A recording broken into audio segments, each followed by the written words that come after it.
Well, hello, everyone. I would like to welcome you to the iBUG Buzz for Monday, April the 18th, 2022, the day after Easter. I hope you had a great Easter weekend with your family or doing whatever you enjoy doing. This is episode 530, I believe, right?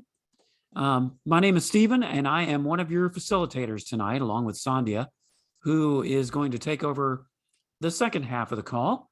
I'll be doing the first half, and we are very glad to have you join us tonight on this call and other calls that we do throughout the month on iBUG, and you'll get to find out more about that in a few minutes when Sandhya does some announcements and things coming up. On this call, we talk about all things iOS, and that, of course, being the iPhone, the iPad, iPod Touch, Apple TV, the Apple Watch, and other apps and accessories that are related to those devices. I just want to remind you of a few things before we get started. This call is being recorded, and that is for the purpose of podcast playback. You, of course, can do that on just about any of the podcast platforms that you get, as well as on the Sight into Sound radio broadcast. We broadcast on that as well. So with that in mind, we ask that you stay muted unless you're asking a question or making a comment. And this is to ensure the quality of the call. Now, another important note is that we don't use the raise hand feature on Zoom like many other calls do. So when you want to ask a question or make a comment, simply unmute yourself, say your name, and then wait to be acknowledged by one of the facilitators, which will be either me or Sandhya. Now, only the facilitators can recognize someone speaking. So please wait to be recognized before jumping in. And we ask that you not speak out or make exclamations while others are speaking. When you want to announce yourself, just wait until there is a break in the conversation, and then you can talk. Now, once you've asked or answered a question, we would like it if you would give others a chance to participate, and that's just so when everyone gets an opportunity to ask questions or make comments. And make sure to eliminate any background noise. This is very important because it is very distracting when we have too much interference, and if we have to ask you twice to tell you that you have too much noise, then we may have to remove you from the call. So please be mindful of that. All right, let me quickly run down the ways that you can mute and unmute yourself on the various devices. In the Zoom app on an iPhone, the mute button toggle is at the bottom left corner of the screen. And if you're on an iPad or other smartphone, it's going to be more at the top center of the screen. On a Windows PC, you can toggle mute and unmute with the Alt-A command. On a Mac, it's Command-Shift-A. Also on the Mac and PC, you can use the spacebar as a push-to-talk function. You simply hold down the spacebar and then let it up once again when you finish speaking. And if you're calling in on a regular phone line, you can toggle by using *6, and that will do the very same thing. It will mute and unmute. All right, well, with that out of the way, I am going to briefly turn things over to Sandhya because she has some very important events and other announcements to tell us about. So take it away, Sandhya.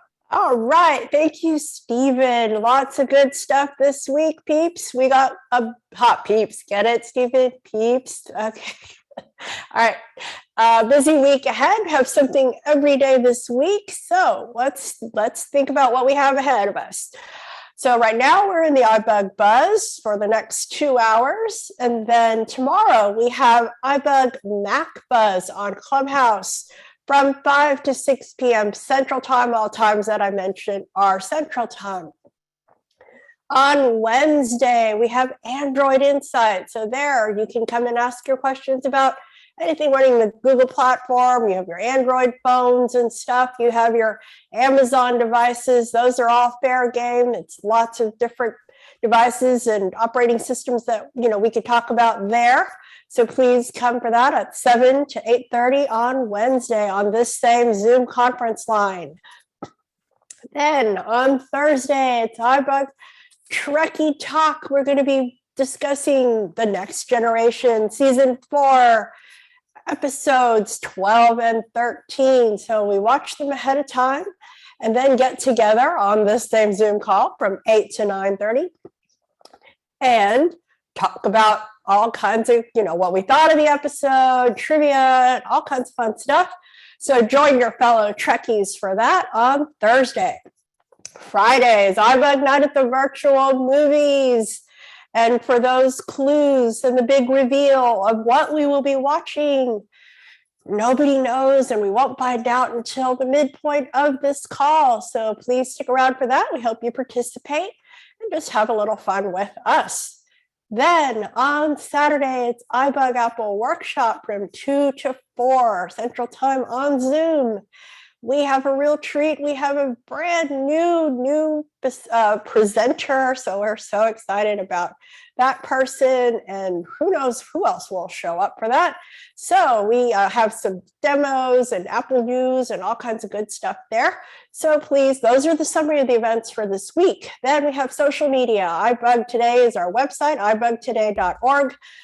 That's where you can get all the information. We encourage you to register. It doesn't cost anything. None of our services cost anything, so there's no reason not to join and participate. We are here to learn together, so check that out.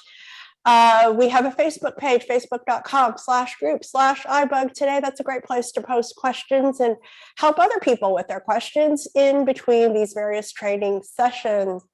We have a Twitter at iBUG Today. Definitely check that out. All kinds of news and tweets coming out for about the Apple world and accessibility and all that kinds of good stuff. We have an email account as ibugtoday@gmail.com if you'd like to send us an inquiry, but we hope that you will check out all these other social media before you get to that. We have a mentoring program. iBUG, the mentoring program is a 12-week program. We match people up, our brand new users with our very advanced users. So complete the application on our website and you can become a mentee. And if you would like to help others, you could be a mentor. There is a comparable application there. We also love for people to, if they want to volunteer to do a demo or show us something that you would like to share with the group, send us an email and tell us about what you would like to talk about, because this is your call. This we want to provide you the information that you want or you think would be interesting, or if you want to share something with others, we want to help that happen. And let's see, oh, very exciting. We have our Apple drawing for the $500 gift card to the Apple Store, and that will be for a donation of $10. You get a chance to win. And then if you want more chances, you can do a $50 donation and get 6 tickets. And that drawing will be at our 11th anniversary on May 21st coming up, and you need not be present to win. All right, Stephen, we got it. There we go with all our announcements. Woo! My goodness, you had to take several deep breaths to get through that, Sandhya. That's pretty impressive, and that means that we have a lot going on, so thank you so much. All right, but before we get to your questions, we would like to know who's joining us. So let's give everyone a chance to introduce themselves. You just tell us who you are and where you're calling from. And remember, you're going to need to unmute yourself in order to do that. Now, if you're new to the call, we want to know how you found out about iBUG and what iOS devices you're using, if you would be so kind as to tell us that. So let's go ahead and go around the horn and tell us who you are. I'm Stephen from Austin, Texas. Herbie in Houston. Hey, Herbie.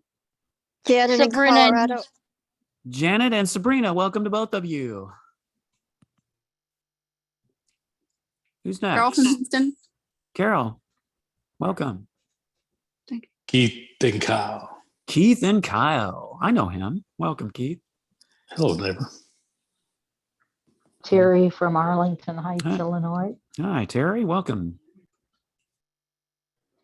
Jody in New Hampshire. Welcome, Jody. Helene in Woodstock, New York. Helene, welcome. All right. Army, Houston, Texas. Army, welcome. Marvin from Chicago, Illinois. Hey, Marvin. Good to have you. Welcome. Okay. Angelo from Rochester, New York. Hi, Angelo. Welcome to you. Suva from Houston. Hey, Suva. Good to have you. All right. Anyone else that hasn't had a chance yet? All right. Well, if you haven't gotten a chance or anybody that comes in after, we will have a second opportunity to introduce yourself at the midway point of the call.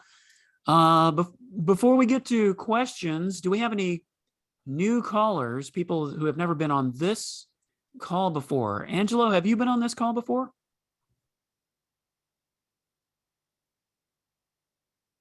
Anyone else? No, this is my first time Okay. on this particular one. Okay, well, welcome to you, first of all, and also just curious how you found out about iBUG and what iOS devices do you currently use? So I originally found out about it on Clubhouse about a year ago. Mm-hmm. I was in one of your meetings there. And so as far as iOS devices, I have an iPhone 11, I have an iPad Series 8, I believe, a Mac 2012. A Mac Mini. So Okay, well, very good. Well, welcome to you. And if you have a question, don't be shy. Feel free to ask, because that's what we're here for. Are there any other new callers that haven't been on this particular call before?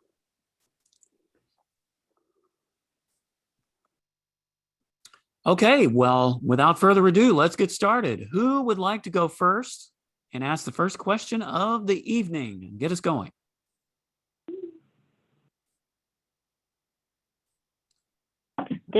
This is Helene. Okay, Helene, go right ahead. My phone has been racing, going very quickly with the.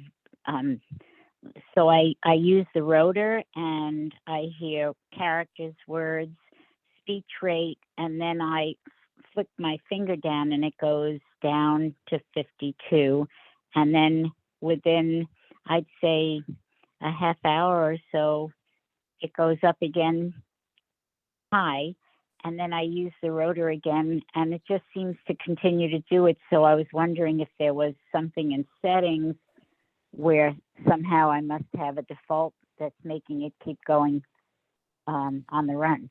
Okay, This is just a Jody? couple of quick questions here, and then I'll get to you, Jody. What phone, what iOS version and what phone are you using, Helene? I'm using a 2SE 2020, and it is, I have it updated to the 150401. Okay, very good. Jody, go ahead. Yes, hi, Helene. You once you put your rotor on the speed or the speech, where you increased it to 50% or whatever you like to leave it at, then you want to turn the rotor back down to characters or words, or you want to turn the rotor away from the voice speed, because then if you accidentally swipe the screen, you're going to accidentally increase your speed without meaning to. So you want to change the focus of your rotor back down to characters. That's what I do anyway.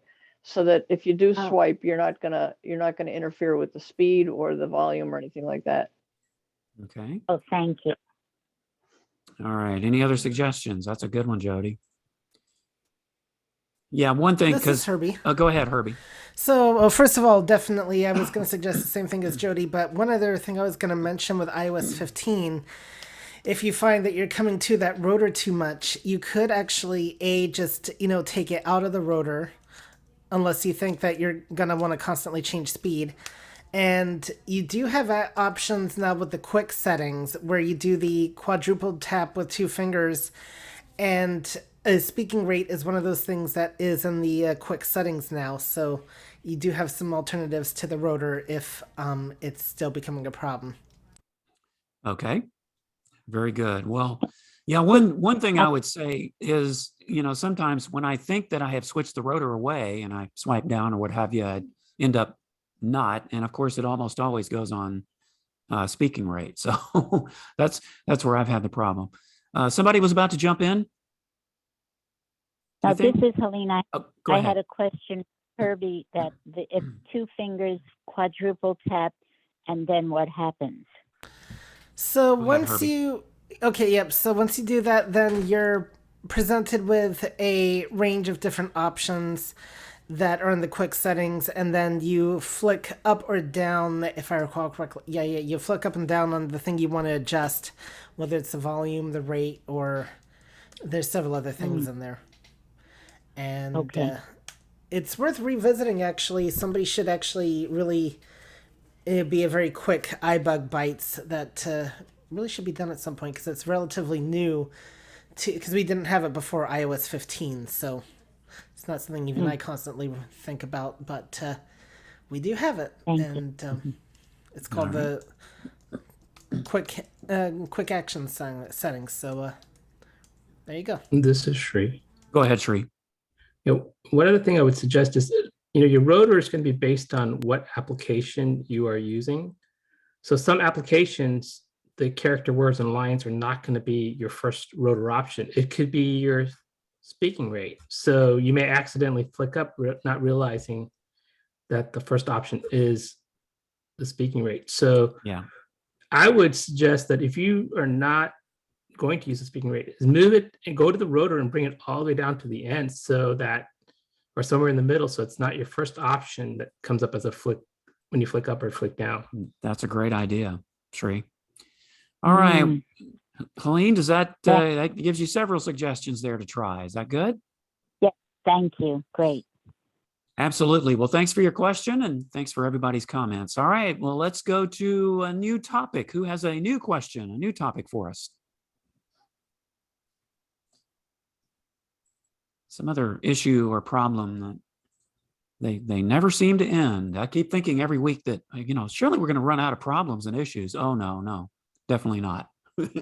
There's always something. New question. Anybody have a new topic to bring up?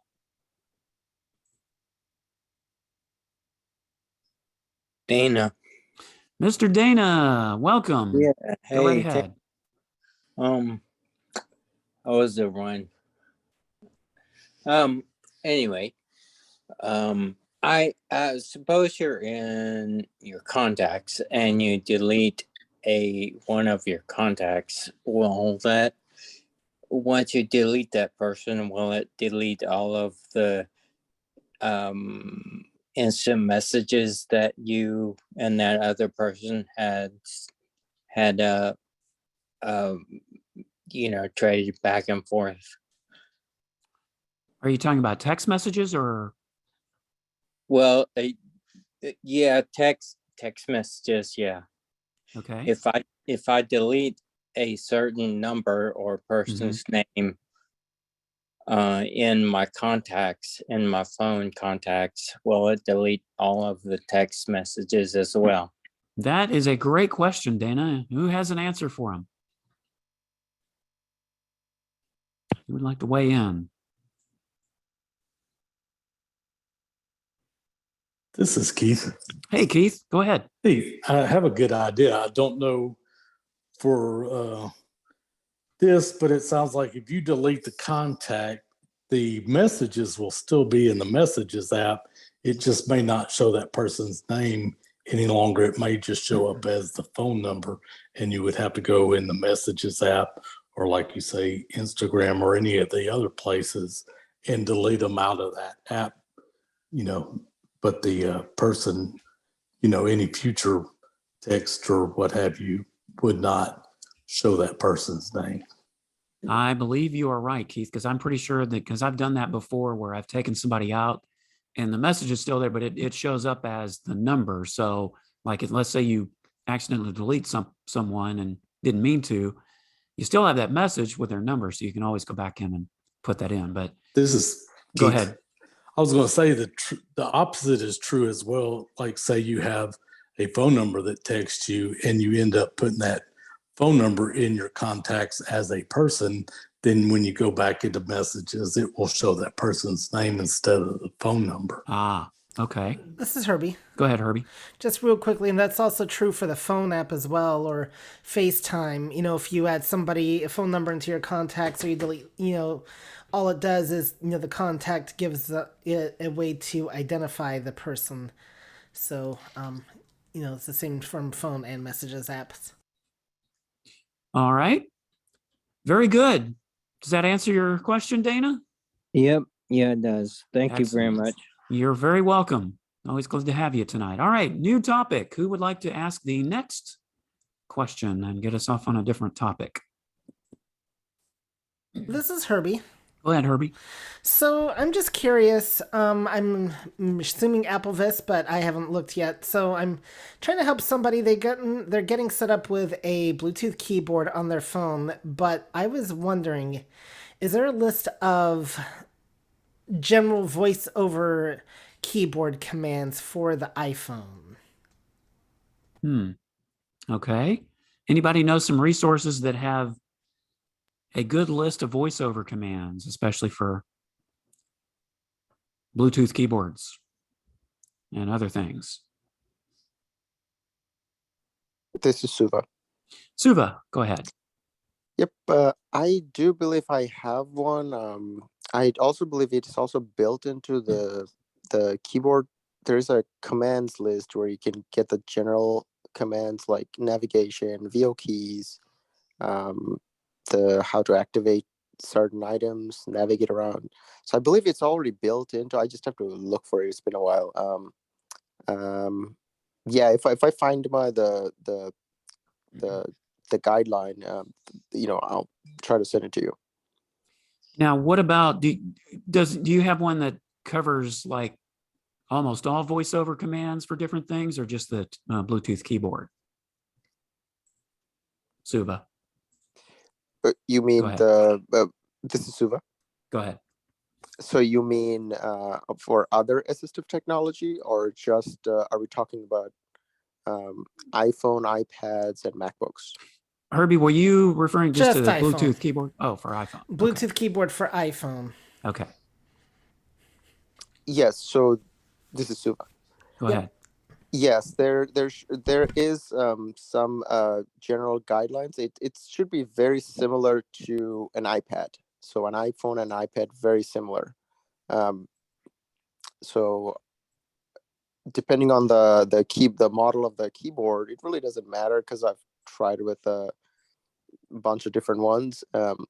It should be very standard. As long as you can go through the pairing process, the navigation should be very. No, they get it all paired. They just need to know more of what they can actually, how to operate the phone with their keyboard. And I mean, I've been teaching them some basics, but I want to be able to guide them to, like other resources. And so where they can, get a much better list. And I have to, what's hard for me too is because there's some things I'm discovering you cannot do on the phone that you can do, like for instance on the Mac. Like I don't see a web rotor option for the phone with the VOU.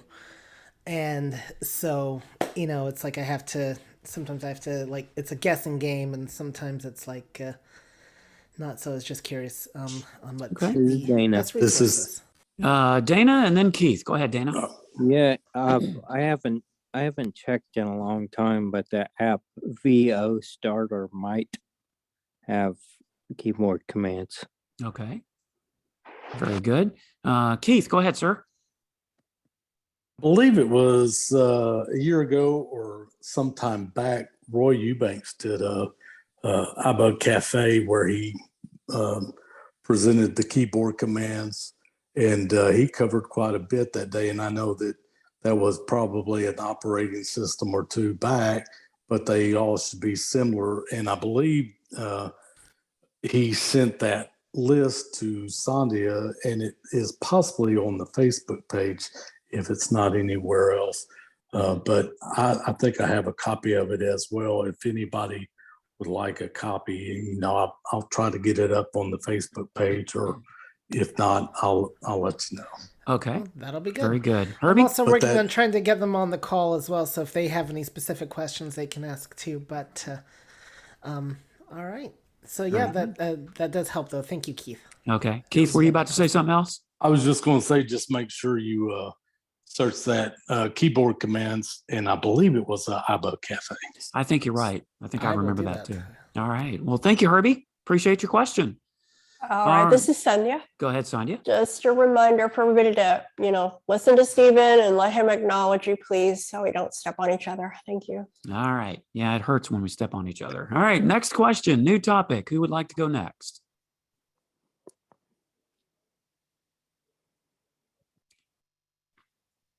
new problem, or maybe even a new suggestion. If you have suggestion of an app or a kind of technique that you came across, it always seems to be an unlimited amount of those. This is Sri. Hey, Sri, go ahead. So I've been working on an issue where I use reminders a lot, and we've gone over some of the issues with Siri. So I've noticed that when I create a reminder list that has a name with an apostrophe, such as Trader Joe Grocery, and you ask Siri, like for example, if I say add milk to my Trader Joe's grocery, it'll say, well, you don't have one. Do you want me to create one? And I say yes, and it adds milk to my Trader Joe grocery list. But if I ask Siri what's on my Trader Joe's grocery list, it'll say, you don't have a Trader Joe grocery list. And the reason behind that is Siri's not recognizing a name with a comma associated with it. So once I deleted the comma and I say what's on my Trader Joe grocery list, it tells me that I have a milk. Interesting. Has anyone else encountered that particular glitch? Sri, is this something that has happened recently, or is it? I believe it has happened recently. I'm not sure when, but I ended up giving the issue to Apple Accessibility. Mm-hmm. Okay, very interesting. Well, Siri seems to go all over the road every now and then with version upgrades, but any other comments about that before we move to the next question? Yes, this is Go ahead, Sandhya. Sandhya. Okay, so you're saying you can create like different lists, like things I need to get from the pharmacy, or things I need to feed my dog, or whatever. You could just make these various lists and then add them whenever. I mean, assuming you don't use a comma or apostrophe or whatever. Yeah. Go ahead, Sri.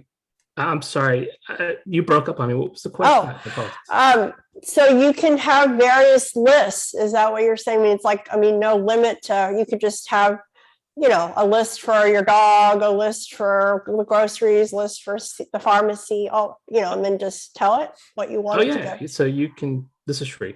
Go ahead. So you can create like a Trader Joe, a CVS, you know, Sandhya's home grocery, you know, whatever you want to call it. And then you can start adding things to it.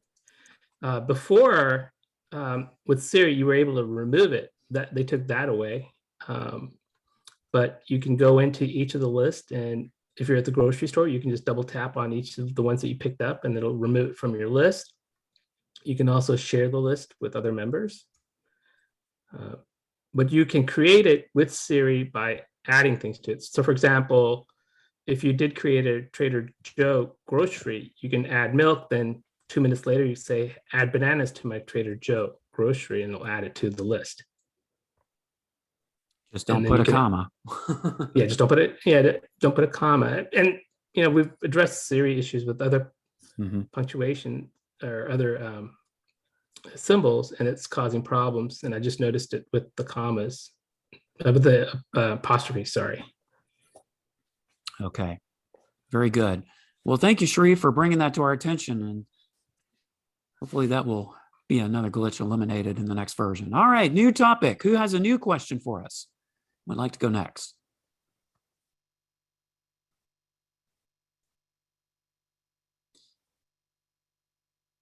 New question. This is Keith. Go ahead, Keith. Hey, I've been trying to catch up a little bit and listening to some of the podcasts, and there was one thing. Sorry about the background. I was, holy moly, that's a big truck. One thing that stood out, and I cannot remember who asked the question, but it was, I think, a month or so ago, asked about saving a note from the Notes app to files. And yes, you can.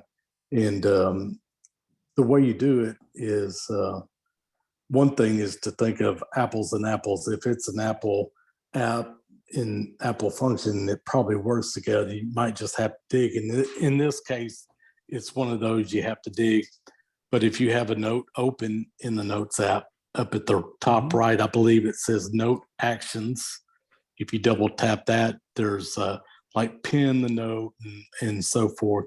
And there is a share button, but if you swipe past the share button, because you would think that, oh, that is probably in that share sheet, the next one says send a copy. And if you tap on send a copy, and it brings up a share sheet type of thing, and then that share sheet is saved to files. Okay, very good. Excellent. Yeah, I think I remember that question from several weeks ago. So excellent, Keith. Thanks for that suggestion. We appreciate it. All right, well, moving right along, who has a different topic, a new question, a new problem to bring up?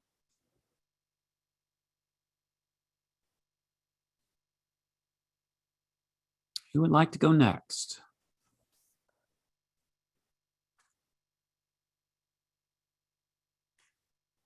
This is Sandhya. Go ahead, Sandhya. We could give Angelo an opportunity. Yeah, I was just going to say that any of our new callers, Angelo, if you have a question, you're free to pop in here. Yeah, just it can be Anytime the through the call. most basic question. It could be it can be whatever you're having trouble with, So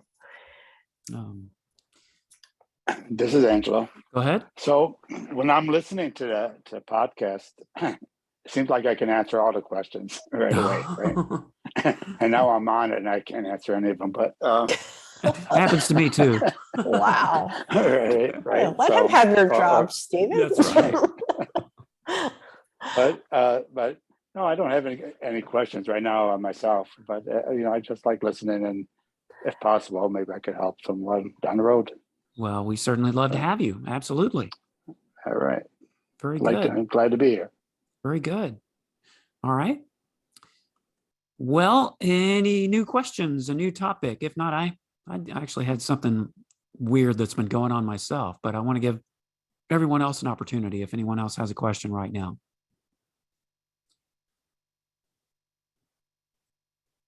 All right. Well, one thing I have noticed, it seems to be in the last couple of versions, is I will be in an app, and this has happened with different apps. I think it happened on Facebook. It happened on the MLB app one day. It's happened on several apps that when my phone rings, it does not actually ring. The screen shows up and it says, I can scroll and see that somebody is calling me, but the phone does not ring. And I know there was at least a couple of instances where I did not have it on silent or vibrate. So I'm curious if anyone else is having that same issue. If you're inside an app doing something and somebody calls you, that your phone doesn't actually ring. Whereas if I'm just on my home screen or if the phone's locked, it does ring. So just curious if anyone else is having that issue. This is Sabrina. Go ahead, Sabrina. I've had that issue. I've already had to replace my phone once because I thought it was maybe the update or something, but it's still happening now that I got my new phone, and I don't actually know what's causing it, but I'm having that issue too. And what phone do you have, Sabrina? I have the iPhone Pro 12 Max. Okay. I have the 10s, so it obviously it sounds like it's a bug in a version that they just haven't straightened out yet. But just curious if anybody else was having that issue, or if there's even a. This is Keith. Go ahead, Keith. It's also happening where my screen blanks out, and I'll know it's happened enough now where I'll be in an app doing something and voiceover is going and the whole screen goes blank, and I'll just hit the microphone, and yes, it's a call that's coming in, and usually they're trying to sell solar panels or medical back braces or something, but I'm definitely having the same issue. And it only seems to be in apps. If you're on the home screen, it seems to be fine. Yep, that's exactly what it's been doing to me. Or if my phone's locked, it's perfectly fine. But if I'm inside an app, and I don't know that it happens all the time. It doesn't seem to be every time. I don't know if it's just certain apps it's doing that with. I know it happened in Facebook at one point. And this is Herbie. a couple other Barney. apps. Herbie, Oh, go okay. ahead, and then Parmy. Herbie, go ahead. You know, it's interesting you bring this up. I don't know if I've had that issue, but I felt like, and you mentioning MLB triggered this. I feel like have been inconsistently receiving notifications, and especially from the MLB app. And I know this because I should be getting sometimes some more updated scores that I'm not getting, and I wonder if it's the same bug. That is possible. Now, I do know in the case of the MLB app, every season, I think you have to kind of reset your settings, like notify me with final score and things like that. So you might check that. But yeah, I it do could that. be I related. do, believe me, I do that. Yeah. So it could be related to that particular issue of just being silenced. Parmy, go ahead. Yes, I use a go-to app on my cell phone, and it rings to the cell phone, the desk phone, and my computer. But here lately, it'll ring like somebody's trying to call, and then it'll stop ringing. It's done it several times. Okay. It'll start ringing, the person's name will come up, or either it'll tell me who's calling, and then it'll just disappear. Oh, so it disappears. Huh. Yeah, like the screen pops up there, like a wireless caller, and it's ringing, and then it'll stop ringing and disappear. Yeah. So I call the people back just because it didn't come all the way through. You know what? Now that you mentioned But it's that, not every time. now that you mentioned that, Parmy, It's that's not every actually happened to time. me. Yeah. So, okay. Well, just thought I'd ask because I wondered if I was the only person it was happening to. So I appreciate everybody's input and suggestions. So let's move on to a new question. Who has a new topic they would like to bring up? Anybody had any new apps that they've tried out and really liked, or any new discoveries?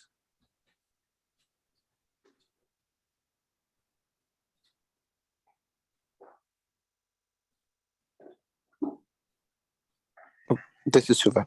Go ahead, Suva. Okay, this might be an interesting question. So, but have anybody used PowerPoint on an iPhone or an iPad? PowerPoint on an iPhone or an iPad? Ooh, that is a good question. Using VoiceOver and edit the slides. Okay. So has anybody tried to use PowerPoint on an iPhone or an iPad? I admit I have not. I've often wondered about that. This is Parmy. Parmy, go ahead. Yes, I have. What's the experience been like? PowerPoint on my cell phone. It's like it would not read, like if I voice over, like to make it read page by page. It wouldn't do that. So I have to, instead of swiping two fingers down to continuously keep it reading, I have to slide one finger to the right so it can read page by page. Okay. That's been my experience with PowerPoint on my iPhone. All right. Very good. Anybody else? This is Suva. Go ahead, Suva. So yeah, it's kind of broken both iPhone and iPad, and I'm trying to figure out if there's a way to fix it. Okay. Just on thought the if I had, iPhone? Go ahead, Parmy. I'm sorry. Yeah. Go ahead. He's trying to figure out if he can fix it. Now, what I have done in the past is I would have to take the PowerPoint and like convert it over to something else like a Word,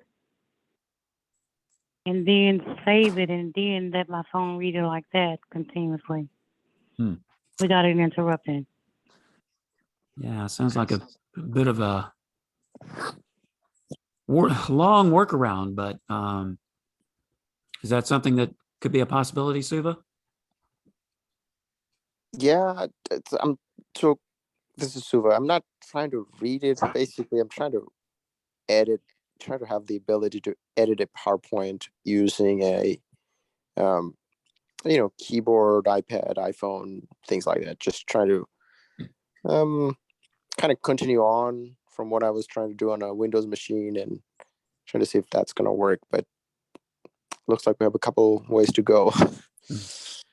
Okay. This is Shri. Go ahead, Shri. So the last time I tried to write, do a slide with PowerPoint, one of the problems that I ran into was I could not tell the border. Like I was writing past the slide. I didn't get any kind of indication, I'm at the end of my square box per se. So when I noticed when, my wife was saying, well, you got like 5 bullet points way below the slide, I realized, I'm not going to be able to use this with VoiceOver. So is that kind of the problem that you're experiencing? Yes, this is Suva. Definitely, that is a part of it. Mm-hmm. And there's more to it. So it's one thing to read the PowerPoints and kind of, listen to VoiceOver, kind of see how it interacts. And this is using the actual application on the iOS, Office 365. And so the one thing is to what you just described. Yeah, it's not picking up some of the bullet points and the border issue. The other one is actually go in and do the same things you would be able to do using, on a computer system. So trying to find out if you could actually edit and create, PowerPoint slides. Okay. This is Go ahead, Shri. I was able to create a slide. It's, like I was able to go from slide to slide. I just wasn't able to give a presentation that's what a typical PowerPoint slide would look like because I had no indication where to stop. I was able to, add a slide in between. I think I was able to do things like that. I just couldn't create a presentable slide. So I kind of gave up on PowerPoint. Mm-hmm. Okay. Well, Suba, I hope that's helpful. I kind of along those same lines before we move into another question. One of my clients has, they use Google Sheets, and I haven't actually tried this, but I'm wondering if Google Sheets works with iPhone or iPad. Has anyone ever tried to use that?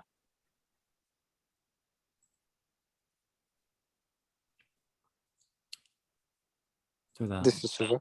Go ahead, Suba. Yes, I have actually utilized Google. Wait, you said Google Sheets? Google Sheets, yes. That's with the data, right? The Excel? Yeah, it's similar to like an Excel spreadsheet. Excel, okay, yes. That I'm gonna have to go back and test. Never mind. I'll come back. Okay, no problem. Anybody else? Just curious. All right. This is Keith. Go ahead. Oh, go ahead, Keith. Kind of along the same lines, I was going to ask if anybody had any experience with numbers. I want to create like a balance sheet or like some time sheets, just kind of some simple business stuff. And I'm keeping track of it in notes right now. It's like I really need to jump off into like numbers or something that's accessible. Okay, that's a great question too. Anyone has worked with numbers? Suva? Just tested it. Yes, it is sliding and navigating using Google Sheets, and it's reading them great. Okay, perfect. I'll give that a shot. All right, so Keith is looking for numbers. You're talking about the Numbers app? This is Shri. Yes. Go ahead. Go ahead, Shri. Yes, I have used it on my iPhone with numbers. I would recommend using a keyboard because you're going to have to write a lot of formulas with the numpad. So if you're looking to create formulas and stuff, I would say use an external keyboard. But you can definitely use numbers with your iPhone, especially basic spreadsheets. You can definitely do it. Okay, Keith, you have a follow-up? Yeah, that's very good. I'll definitely jump into that. And I know, like in Excel spreadsheets back when I was cited, I believe you could right click and it would come up with some basic formulas. Is there any access to any formulas in Pages? You mean the numbers? Oh yeah, sorry, numbers. This is true. I'll have to take a look at that because there are buttons you can press for it to do the sum calculations.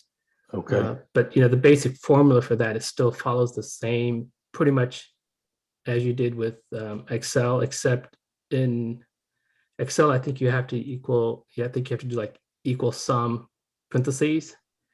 I think in the numbers, you don't have to use the equal, you can just say sum. I just write the formulas. Okay. Thank you. All right. Thank you. Wow, that was a great question, Suba. We kind of went off in several different directions with that and very helpful on all of them. So thank you for that. And thank you everyone for your comments and suggestions. So moving along, let's go to a new topic or a new question. Who would like to be next? And don't be shy. Remember, there's no such thing as a dumb question. Parmi, go ahead. Okay, is there any thing that I can use on my iPhone to read a PDF file that I get in the email? A PDF file? It's like a contract. Yeah, I'm trying to read a PDF file. Okay. But when I open up the actual PDF, it will not read anything on it. Now, are you getting this from an email or from where are you getting it from originally? From an email. Okay. So when you click on it, it just takes you to the PDF. It doesn't try to open an app or anything? No, it's like to say I did a DocuSign document and it was a PDF, so it was complete, and I wanted to read the entire document. But when I open it up, it will not read anything from the PDF. This is Suba. Go ahead, Suba. So Parmi, are you using like the voiceover to kind of see if it will read it to you? It just says image. Can you give me a little bit more information, or just say JPEG or image or document? That's it. Doesn't say anything else. No, it doesn't. Just like makes the noise like wait, like when you try to go further, and I feel like that you at the end of the road, it won't go any further. It just reads what's above the PDF, like the head and like whatever at the top, the banner above the PDF. And I was trying to use the voiceover. This is Suba. To read the document. Go ahead, Suba. I'm thinking this is a not accessible document, and I'm actually gonna run an OCR on it. So I would run either Scene AI or transfer it over to files, get it over to Google and run Google OCR, regardless, whichever you use, trying to basically convert it, run OCR on it and see if that will work. Okay, this is Parmi. Go ahead. Did you say CNAI? Go ahead, Suba. Yes, this is Suba. That is correct. I'm trying to get the spelling currently. It is SEEING, seeing AI. This is Parmi. Go ahead. Okay, I already have that app, and I'm going to try to use it for what you just said. I'm going to try to use it because I only use it for just one thing, because there's so many things you can use it for, but I just hadn't taken the time, I guess, to explore. Yeah. But I will use that. I'll try that. Okay. This is Keith. Go ahead, Keith. I was just going to say a couple basics about PDFs, depending on how the PDF was created. If it was a scanned PDF, then our voiceover just will not read it. But if it was a created, like in a document, and they created a PDF from the document, a lot of times we can read those. But like Suba was saying, if you have Seeing AI or Envision It, a lot of times you can open that PDF in your mail and then find the share and open up the share sheet, and it should have one of those available to you. Like I use Envision a lot, and when I open up the share sheet, it'll say Envision It, and you can just tap on that and it will automatically send it to Seeing AI or Envision, and it will automatically start trying to read it. And so definitely try that share, and if you have Seeing AI, see if it's in that share sheet. Yeah, that's a great suggestion, Keith. And Parmi, there's a lot of those type of apps out there. And if you have them installed, it should show up on your share sheet, whether it's Seeing AI. Voice Stream Reader is one that I use. Keith talked about InVision. So that's usually the way that most PDFs have to be read, especially when they're image-based like that. Yeah. Anybody else? Jody? Go ahead, Jody. Yeah, you might even take a screenshot of the page and then look at it under your photos. Photos has gotten really, really good at reading the text context in photographs. It's really awesome. And you might even, I don't know if it would help, but you might even get the Acrobat app, and it might open in that in a way that's accessible. Yeah, that's a great suggestion, Jody. Both of them. Thank you for that. This is Keith. Go ahead, Keith.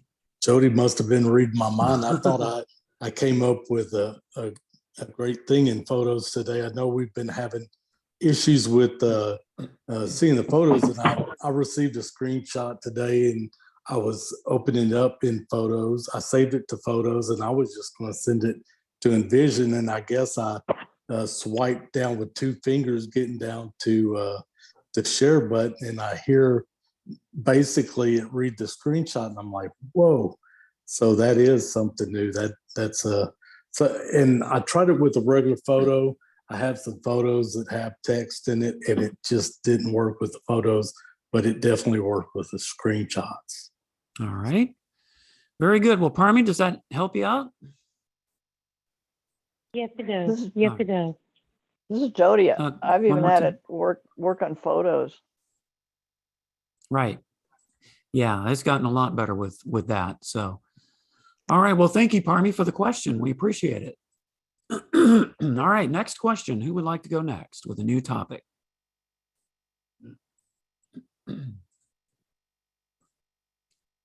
This is Janet from Colorado. Hi, Janet. Go ahead. Okay, what app can you use to read documents? Well, that's kind of what we were talking about. Which documents are you trying to read? Docs. Like Google Docs? No, just MS Docs. Oh, MS Docs. Okay. Anyone have some suggestions on that? This is Suva. Go ahead, Suva. Microsoft Word Docs. This is just should be already accessible, and to VoiceOver just should be able to read it straight from the email or wherever you want to open it from. And all of the apps mentioned, Voice Stream, Seeing AI, NFB News app, all of the that has a OCR. Oh, actually, NFB, not the news app. Scratch that. But everything else should be able to do it. I think you're referring to KNFB reader. Yeah, KNFB. There's the KNFB reader that's also built into the NFB News app, and the KNFB on its own is you have to pay for it. But there's also a free version that exists under the News app. The right. Is it KNFB News app? Yeah. That's correct. Yeah, the NFB News app. Okay, thank you.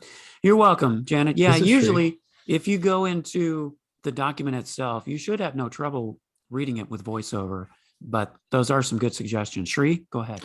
I was just going to say, if you subscribe to Office 365, you can download Microsoft Office Word on your iPhone or any of the Office suite. If you subscribe to Office 365. That's true. You sure can.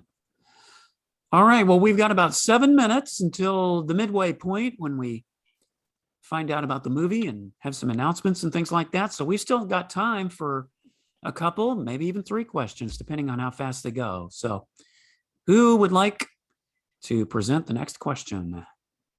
It's Kathy. Hi, Kathy. Go right ahead. Hi. Can I hear more about the what Shri just said? So can you do something with Microsoft Word files on your iPhone? I mean, I'm still looking for a good way to edit things or to write. Would that be a way, or is it more just to read what you've already done in? Go ahead, Shri. This is Sri. So you basically get a tapered down version of Microsoft Word on your iOS, but you can definitely write a document just like you could with Pages. It's just you don't have all the bells and whistles of Microsoft Word, but it's enough that you can do writing on it. And if you get a document that somebody else sends you from Word, you can definitely open it in the Word app. And how much does it cost to subscribe? Did you say you have to? So there's multiple ways you can do this. I believe you can buy like a one-time subscription that gives you a computer and a mobile device or a tablet. So there's that way to go. There's the annual subscription. I've seen some of them sell for, you can get a 3-year subscription. So it just varies. Yeah. On what you purchase. Right. Okay. But if you do Thank an annual, it's I believe it's $99. And the reason I have it is, you can put it in 10 machines, 5 computers, 5 mobile devices, and it works on multiple devices. This is Suba. Suba, go ahead. I would just like to also add on to Shri, if you were explore some of the student edu accounts, if you have one, an edu account or a workplace account, they may already have paid for your subscription, so you may not even have to pay anything if you are falling into any of those categories also. Thanks. All right. This is Shri. Go ahead, Shri. Yeah, that just made me think of like when my daughter was going to school, she can get Office for $39. Yeah.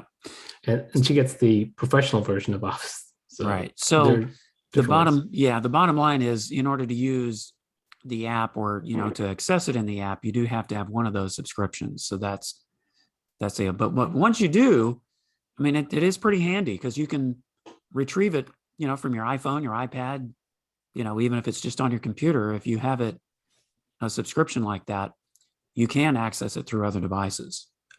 So this is Shri. Go ahead, Shri. I just thought of one thing out of the box. It's a little bit of work, but I do believe that if you go to office.com on Safari, I think you can access Word on the online version. So if you had a document that you need to pull. Okay, very good. Jody? Yeah, I've got a Word app on my phone that was free, and I've got an Office app on my phone that was free. I don't, they might not be from Microsoft, but they do the same thing. And I also wanted to comment that the KNFP reader is now called One Step. Oh, I did not know that. I haven't used it in a long time, so that's also I've got a nice document writer that I got from, it's called Access Note, and it was developed by APH, I think. Yes. Specifically. Yeah, and that's a nice one too. Okay. Kathy? This is Roy. Oh, hey, Roy, go ahead. I just wanted to say I used a Voice Dream Writer to create content with. It's, I think, $6 or $7 for the app, but it's really easy to use. That's my preference. Yeah, I have that too. Mm-hmm. All right, Kathy, is that good? Yeah, excellent.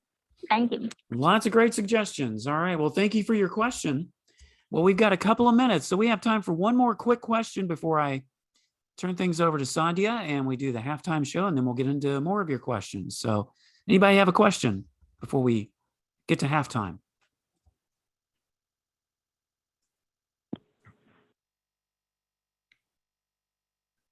Any quick suggestions or a quick problem maybe we can solve? This is Janet from Colorado. Okay, Janet. Has anybody checked out the new BART update? The new BART update. Anybody been checking that out on the app?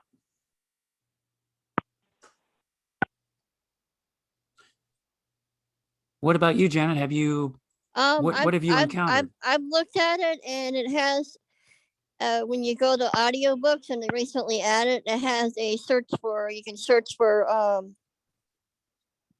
book or author through that now. Oh, excellent. And for some reason it wasn't showing up in my updates, and I had to go force update it. I typed it into my account, typed in Bard, and then went to update and updated it. So but then it's not showing in my update list what I've updated. So that's kind of strange. Okay. Anybody else experienced any problems or any new things, new features that they found on the Bard app, the new update? I think I went too long getting into my Bard because it won't let me in now. So I'm locked out at the moment. But that is an interesting feature that you brought up. All right. Well, Sandhya, I think it's about 8 o'clock, maybe a little bit before. If you want to go ahead and take the baton, we can certainly move into the halftime portion and find out what the big reveal is. Is it going to be a boy or a girl? That's what I'm wondering. Thank you, Stephen. All right. Well, yes, we are really looking forward to the clues. But before that, we'd like to give, I didn't get to say hello during the first part of the call. Just say your name and where you're from. We'd love to hear from you. Dana in Cincinnati. Hey, Dana. Nikki, San Francisco, and I'm going to be on mute. All right. Hey, Nikki. Welcome, Miss Bridget. Hello. Hello. Anybody else? Sharon. Sharon, welcome. Shri, welcome. And I think there was somebody else. Roy in Fort Worth. Hey, Roy, welcome. Sorry for stepping on you, Sharon. I know. Stop stepping on people, Roy. Tell you. All right. Okay, Roy. She's tough. She's got some steel-toed boots on today. All right. All right. Who's next? Anybody else? Kathy from Tulsa. Kathy, welcome. Welcome. Anybody else? Say Greg hi. in Texas. Greg in Texas. Welcome. Parmy in Texas. Hey, Parmy. Welcome to you. Anybody else? There. Okay. Just people sneaking in here. Okay, so like I said, anybody wants to say hi and say who you are, where you're from, we'd love to hear from you. Otherwise, we will move on. Anybody else? Okay, moving on. Marty from Hey, Philly. Marty, welcome to you. All right. All right. Okay, so now we know what we're waiting for. It's the big reveal, and with those titillating and scintillating clues, it is our very own iBUG guy. iBUG guy, are you there?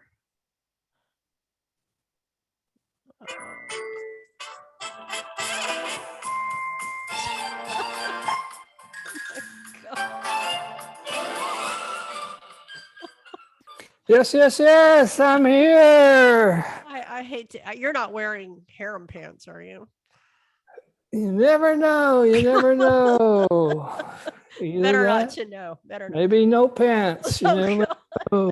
Oh, this is a PG show. Go ahead. All right. Do I have my camera on? No. Oh, Camera's please, off. no. Okay. Camera's off. All right. Yes, I am here. Welcome, everybody, to the big reveal for this week's Friday night at the virtual movies. This Friday on this very same Zoom line, 7:30 or earlier, you can come in. Some people come in around 7:15 actually for the pre-movie social. And that's Central Time, of course. Then we get the movie started around 8, and then stick around afterwards if you'd like to have a discussion, critique of the movie, and some trivia. So with that, we will get right into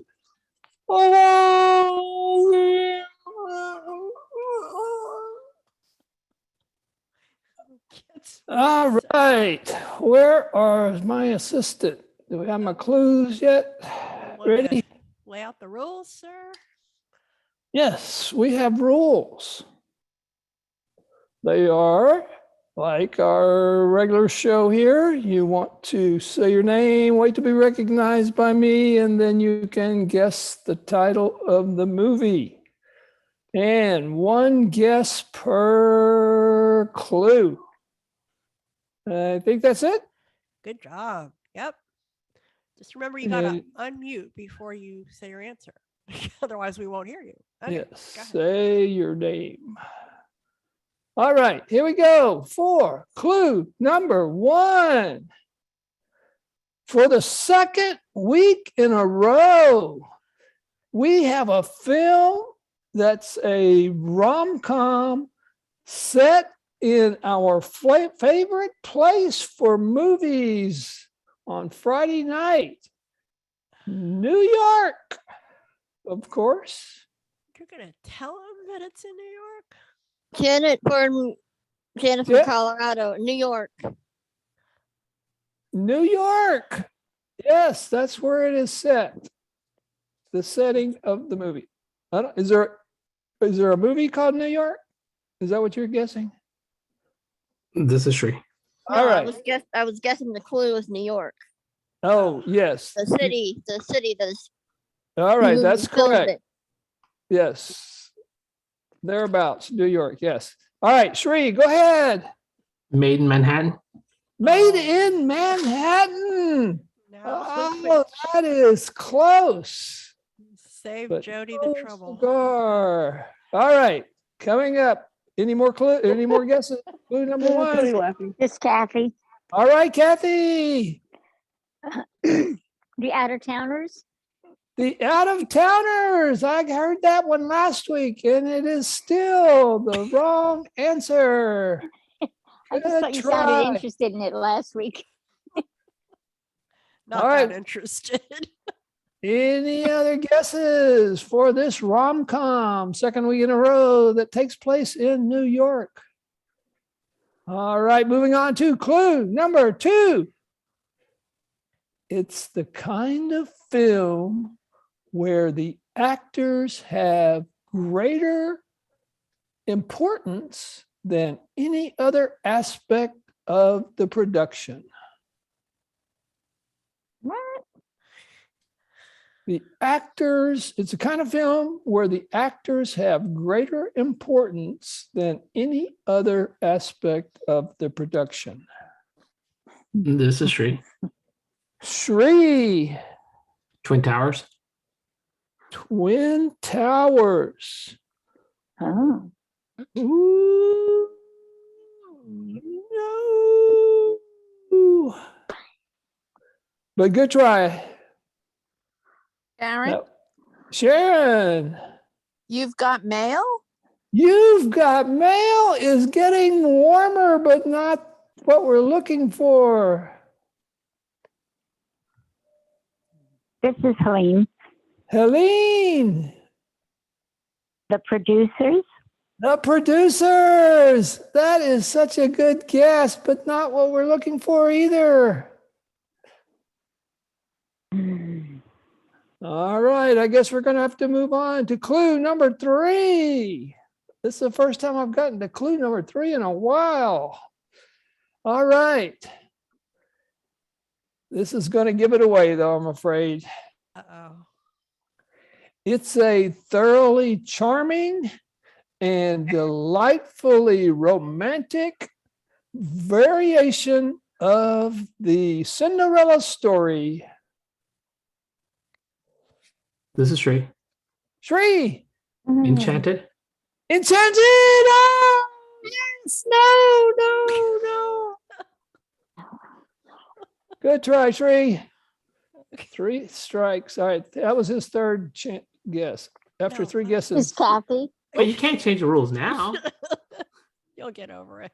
Go ahead, Kathy. Oh, he's SR2, by the way. All right, here we go. Kathy. Arthur. Oh, I didn't think about that one. I guess that's not it. Jody. Jody. Princess Diary. Oh my goodness. Oh no. Will you stop? That is such a good guess. You've never seen Oh, Princess Diaries. One of my favorites, but not for this week.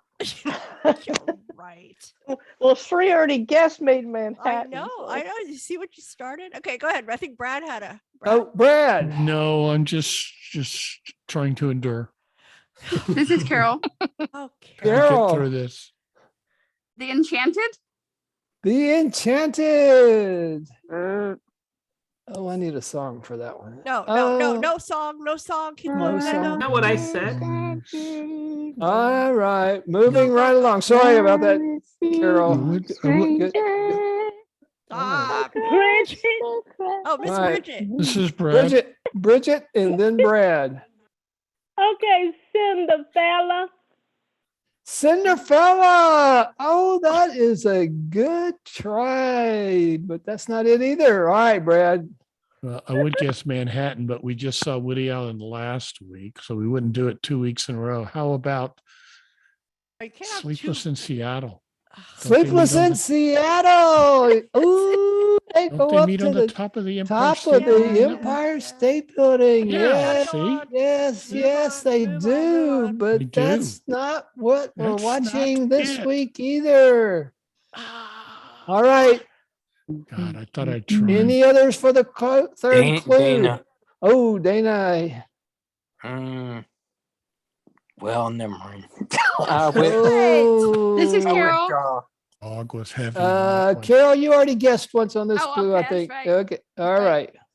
All right. So moving right along on this thoroughly charming and delightful romantic variation of the Cinderella story. Okay, go on. Clue number 4. Ooh, this will for sure give it away. I know. The lead male characters are 2 brothers in love with the same woman. This is Sri. Oh, Sri. What happened to him? Can I guess? Yeah, go ahead. Is it 2 brothers? 2 brothers and their mother. No, No. Good try, Tree. Take a seat. Next. I am. Oh, I didn't hear that. okay. Who's next? I heard a name, I thought. No. Linda. Linda. Thoroughly modern Millie. Oh, yes. No, yes. Yes. No. Sorry about that. Good try, Linda. Oh, we get to go to clue number 4. 5. No, 5. Okay, hold on. 5. Anybody else? Clue. 4? Clue number 5. Okay. Sorry. Who is that? Sharon. Okay, Sharon. Name. Oh God, forget it. Is it now I can't remember the movie with Cher. That really helped. That helps. Yeah. Oh, yeah. I know what you're talking I know what about. you're talking about. You don't know what Good, because I don't. It When the moon happened. hits your eye. It Nicholas happened. Cage and the other one. Oh, and stop. No. It happened one rainy Saturday night. Oh, come on. Next. Are we done? Is that the one you're talking hits about? your eye. All right, moving right along. Clue number 4.5. No, 4.5. Please, come on. We may have to go to 4 and we need an extra half clue here. All right, be serious, you guys. Be serious. This is the last chance. Well, maybe. Neither of the brothers hardly noticed the woman in the beginning. This is Helene. This is Helene. Helene, Mr. McCullough. Helene. Is it Moonstruck? Moonstruck with That's the one with Cher. Yes, that's it. You got it. No, she doesn't. Yeah, that's the movie that Sharon. See, I was thinking of. Thank you, Helene. Yes, you got Sharon's movie. Very Great good. job, Helene. Yeah, But great not job. the one we're watching this week. All right. Hey, one of these days. This is Brooks. Brooks. While you were sleeping. While you were sleeping. Another great romantic, but it's not a comedy. Well, it's sort of. Okay. Anyway, that was clue 4.5. All right, we're going to move on to clue number 5. Thank goodness. This is actually a continuation of 4A. This is 4B. Oh boy. So I'm gonna have to read clue number 4A again. 2. Neither of the brothers hardly noticed the woman in the beginning, 4B, until she returned from spending 2 years in Paris. This is Carol. Carol's got it. I know she's got it. Sabrina. Sabrina. Oh, Carol, I thought you. Ding, ding, ding, ding. She got it. Sabrina. We're watching Sabrina, the original 1954 version with Humphrey Bogart, Audrey Hepburn, and William Holden. All-star cast. The performers out are more important than any other aspect of the production. All right, very good, Carol. That's the first time you've won, I think. Yes. All right, we've got a virgin winner. Yes, we love the new ones that win. All right, Johnny, what do we have for our winner this week? We have for you, Carol, a 1951 Nash Healy Roadster, which is a super cool, sleek, aluminum alloy body sports car. And in case you were wondering, the engine was a modified Nash 6-cylinder power plant with a hotter cam shaft.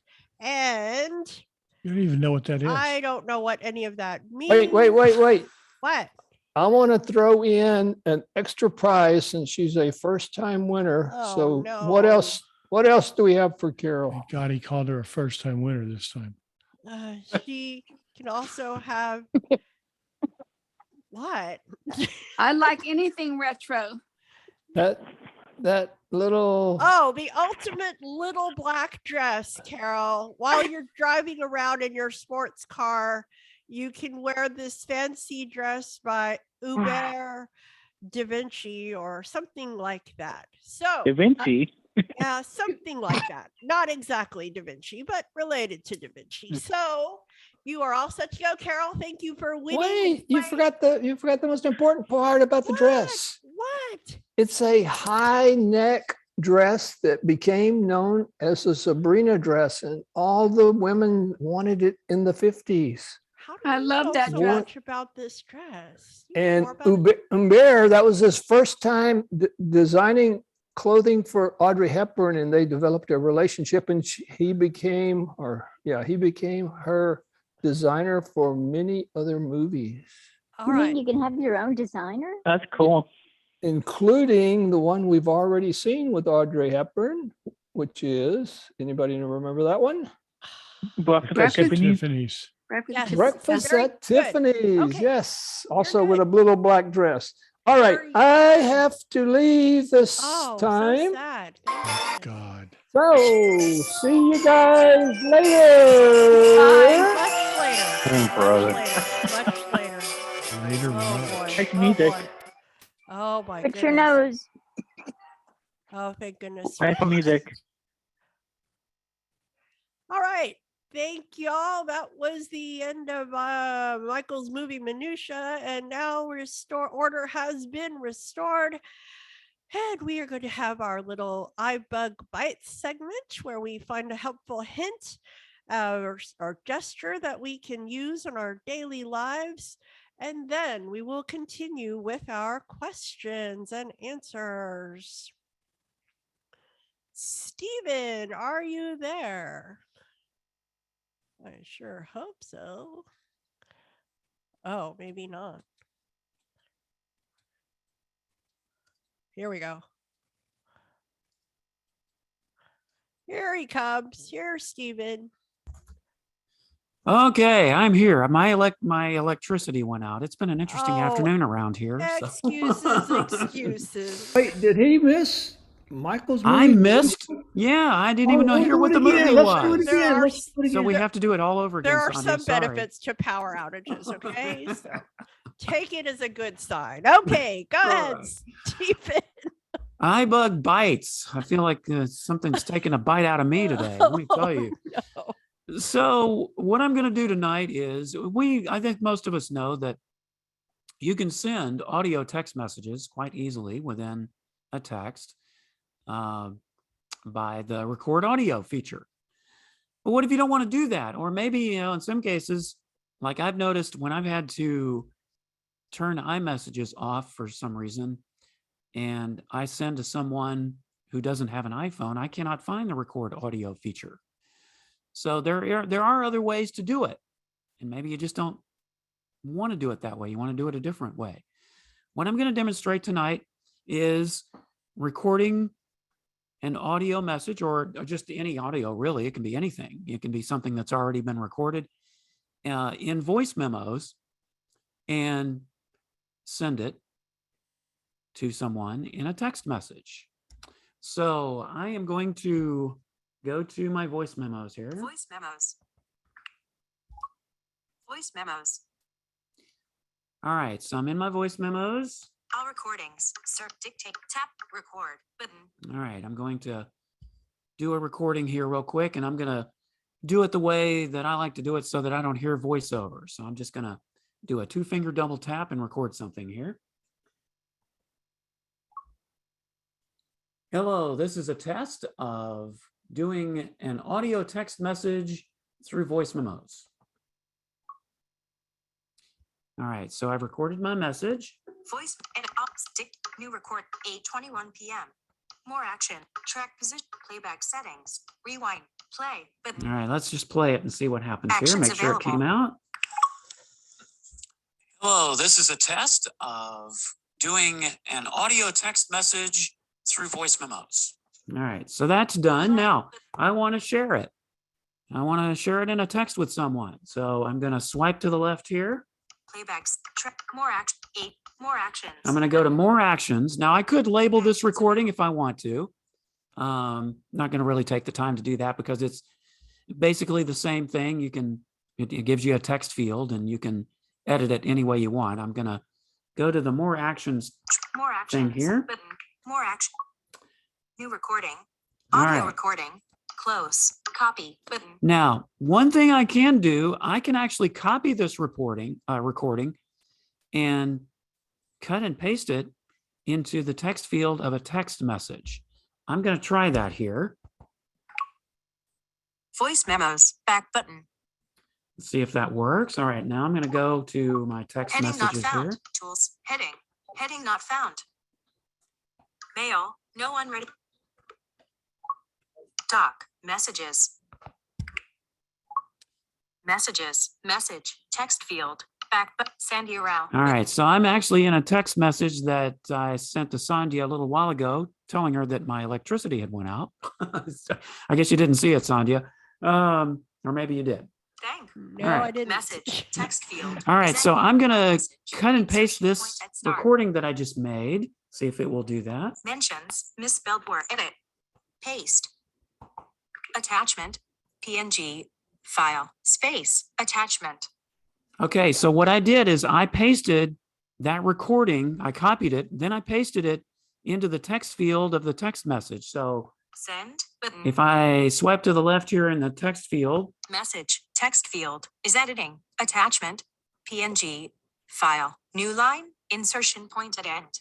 all right, so it shows as an attachment. So all I have to do now is hit send, Send. Button. Sent message. Record audio. Button. and voila, it goes to Sandhya. So that's another way besides the record audio feature, in case you would rather do something else, besides in voice memos, you can edit recordings. So if you're doing something a little more elaborate than a text message, maybe you're doing a demonstration or, something else, and you want to send it as a text message, that is one way you can do it. besides the record audio feature is do it in voice memos. And I'm sure you can do it in some other audio recording apps as well. So Sandhya, that is it. Wow, that is so cool. And I think one of the advantages, I know I always have a problem with holding down, I don't know if it's WhatsApp or that one where you have to hold the button the whole time you're right talking, or you can lock it. And I never know which way I'm going. Anyway, so that's wonderful. So thank you. You're very welcome. And one thing I've noticed, and we can even see if anybody else has had this trouble. When I've gone into, say I want to send something to somebody that doesn't have iMessage, the record audio feature doesn't seem to show up. And I've heard that you can hold down the dictate button and it records an audio message, but I can't get it to do that. So that was one of the reasons that I thought, hey, why not send it as a text message through recording it in voice memos? So I'm curious if anybody else has had that issue where the record audio feature doesn't show up if you're not in a text message that's an iMessage. Okay, anybody? I mean, not, but this is Herbie. Go ahead, Herbie. So the first thing to do if the record button is not showing up is make sure that there is nothing in the actual edit field because of the iMessage. That's one thing you need to check, because if there's something, any character whatsoever written in the edit field, then your audio record button is not going to show up. Okay, that's a good point. Yeah, I'm pretty certain there hasn't been, it's been a blank field. So it's just interesting that it disappears. Sheree, go ahead. So when you did that, it said the file was a PNG. Yeah, it does. Yeah, it does say PNG. I don't know if that means it's sending an image, but I've actually, if you go into the text message and pull it up and click on it, it will play it. That's interesting. Yeah, it is interesting. I'm not sure why that file type is there. So this is Herbie. Go ahead, Herbie. One thing I thought I'd mention that people might want to know is this really works with more than just voice memos. Let's say you prefer to record something on your computer and then you upload it to Dropbox. Right. You can, pull the file from Dropbox and share it to, an iMessage or text message or WhatsApp. So I thought I'd mention that little tidbit there, that it goes even beyond just voice memos, and there's plenty of other apps that work well too. For instance, Just Press Record will let you use the stereo function of your microphones, the internal ones. So if you want to send somebody, a really nice sounding audio message, Just Press Record is a great, and I know we're talking more about internal iOS features, but I just thought I'd mention that. This is Sandhya. Go ahead, Sandhya. You want to hear it? I found it. I got the message. I got the one that said you didn't have electricity as well. Okay. Yeah. Yeah. Let's hear it. Let's see how it sounds. All right. So I just swiped to Stephen Carr. My electricity just went out. Okay, not that one. Stephen Carr. File type. Audio attached. Audio _ 1813.m4. Okay, and then I just double tap on that. Stephen Carr. Done button. Okay, and you so swipe to the right and hit play. Audio _ 1813 play button. Play. Done. Hello, this is a test of doing an audio text message through voice memos. There you go. You got it. Now, Sheree, as you pointed out correctly, when I sent the file, it was a PNG, but when Sandhya received it, it was, I believe, Sandhya, was an M4A file. So I'm not sure what the reason for that is, but yeah, it does show up, like when the person gets the message, it does show up as an audio file. This is Shree. Go ahead, Shree. Is there a limit on the size, or there's no limit? If there is, I don't know about it. I mean, I've sent messages much larger than that. I've sent one as like a couple of minutes, and you've been able to text it. So I'm sure there is. I haven't reached it yet. This is Herbie. Go ahead, Herbie. So, question for then you, Stephen. First of all, when you say you've sent messages several minutes long, was that to a text recipient or an iMessage recipient? Text recipient. Yes. All right. I do know with iMessages, I don't think there is a limit. I think it will maybe use up like your cloud storage. And also the other thing I will mention, the longer the message, the longer it's going to take before you get that That's send correct. confirmation sound. Yes, that is correct. But I did not know that. But it's good that you've been able to send long messages to text recipients as well as iMessage Yeah. recipients. So Okay. This Any is other Terry. questions? Terry, go ahead. Sorry, I couldn't get back to my phone. I too have had that problem where if I'm sending a message to somebody and it's not an iMessage, I don't see that record capability. Yeah, that's very interesting So because and I know that the message is blank. right. Yeah, because Or I've the talked to message people that field. says, well, no, This it's is right here. Herbie So it's with kind a of an suggestion. odd thing. Go ahead, Herbie. Oh, sorry, I'm stepping on you with the stiletto heels. Yeah. What am I doing wearing stiletto heels? Don't. Well, it's just on this call. Don't. Anyway, one thing you could try, maybe if it's blank, have you tried the method where you put the phone up against your ear and see if it makes the dinging sound that way? I have not. That's a good suggestion. I can try that. And that reminds me of something else that people need to be aware of. So if you get a regular audio message that's, just a regular voice message, the person has the option of putting the phone up against their ear and playing it privately that way. I mean, if they're wearing headphones, that doesn't matter. But Right. whereas if they get an external voice message, they have no choice but to play it out loud unless they are wearing headphones. So Okay. something to keep in mind if you want to help make sure your message is private, don't send it that way unless nobody else is around or they're going to be wearing headphones, because that's It'd be quite embarrassing. Yeah. This is For both Terry. sides. Terry, go ahead.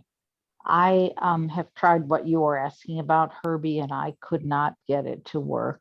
Mm-hmm. And the other thing is you can also, I've used this method that you're talking about for sending messages via emails. I've recorded music and have sent it with my phone via email as well. So it works for sending information, audio information to people, audible information to people on a number of platforms. So that's a really good thing. And the nice thing is you can do it from your phone. And you're absolutely right. Editing is really good. It's user friendly. Mm-hmm. This is a great tool to know about. Yeah, absolutely. All right. Well, let's take one more question, then we'll get back into questions of a general nature. Anybody else have any questions about voice memos or sending other audio recordings and text messages? Sharon. Hi, Sharon. Go ahead. So does this take a lot of space on your phone to send a voice memo in your text? Well, no more than any other audio file, really, because it's an M4A file. So since it is an audio file, it's certainly going to take up more space than sending a regular text message. But yeah, it's just like any other type of audio or video file. If the message isn't too long, or if you don't send a whole bunch of them, then you should be okay. So a lot of it just depends on how much memory you have in your phone. Okay, thank you. You're welcome. All right. Well, thank you, Sandhya. I think that should take care of it. We can get back to the normal programming here. All right. Thank you, Stephen. Very cool. Okay, so now anybody who didn't get a chance all this time want to ask a question, we'd love to hear from you. Nice and quiet. You can unmute and ask your question. Anybody? Marvin from Chicago. There you are. Go ahead, Marvin. All Okay, right. quick question. Okay. On the lock screen, I have a flashlight and my camera button. My flashlight keep coming on. Is there a way for me to disable that flashlight button? Oh, what a great question, Marvin. Anybody that hasn't had a turn would like to help? We really want to encourage other people besides. Anybody else new that wants to help Marvin? Love to hear from you. Anybody? think somebody's trying to get in there.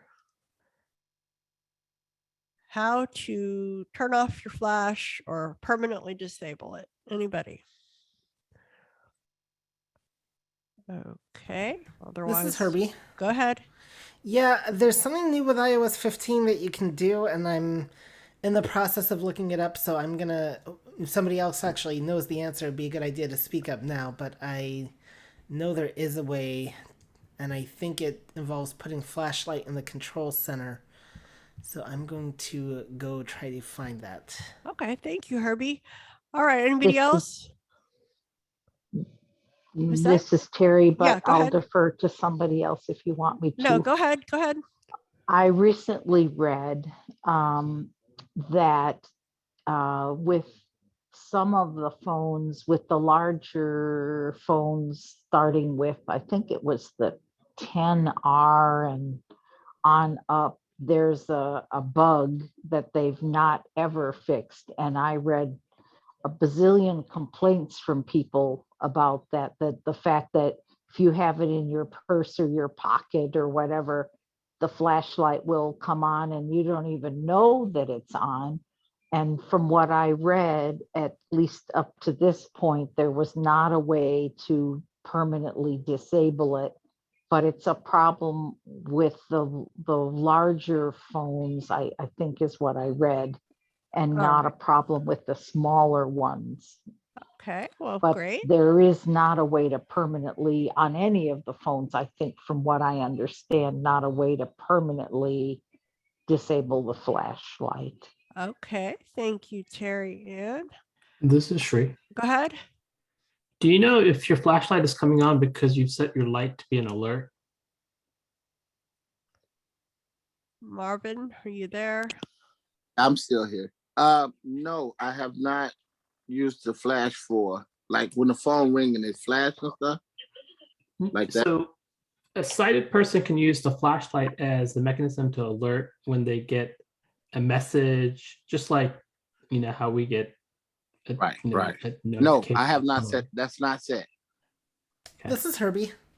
Okay, go ahead, Herbie. All right, I found what I was looking for. So, it's a little bit vague, though. I will tell you this. It's something I don't, because I have light perception, so I don't really play with this. But if you go to verbosity in your voiceover settings, so you go to settings, accessibility, voiceover, verbosity. There is an option in there now, provided you're running iOS 15, called flashlight notifications, and you want to make sure those are on. But here's where it gets vague. It says, be notified when your flashlight is left on. And I gotta tell you, I think I actually did leave my flashlight on once and I did not get a notification. So it's a little bit so that sounds like it's going to annoying. tell you if it's on, but it's not going to tell to permanently disable it. So that's kind of consistent with what we thought. Okay. All right.